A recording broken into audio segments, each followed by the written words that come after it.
But by far the most interesting light that I saw, and Brenda, this might be good for you if you're starting out with like no lights, is the AL-F7 LED from Aputure. And there's pre-order links. It's not available quite yet, but there are some reviews on the web already about this particular video light. And why this one's so interesting is because it can be powered 3 different ways, okay? And it's also very bright. So usually you have to decide what color temperature you want the LED to be, right? You've got to choose either daylight, which is about 5600, or tungsten, which is about 3200 Kelvin, okay?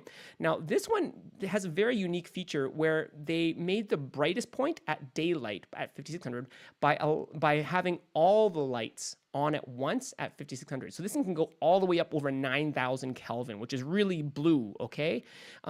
And so what this means for you is that it's going to be a brighter light output for the daylight use. And that's typically when you need brighter lights, right? Because when you're outside trying to balance for the sun or fill for the sun, you need brighter light.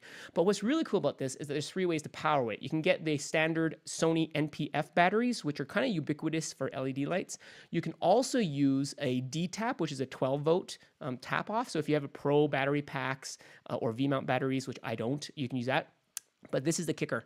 They also have a USB-C port, and you can power this baby pretty much forever with your battery pack, with a cheap USB battery pack, and get going anywhere you want. And I love this because even knockoff Sony NP-F batteries are pretty expensive. And so realistically, I want to be able to just take my USB battery and be able to know, okay, for backup power, I don't need to charge 5 batteries and let it run. I can just plug it into a USB battery pack or even a USB charger to the wall and run this light continuously. So kudos to them. And price point, like under $100 US. And so this is a great value because I've bought a lot of like more expensive, and yeah, they give me like wireless control and stuff, but this thing should be brighter and have more options for powering as well. So really like that light.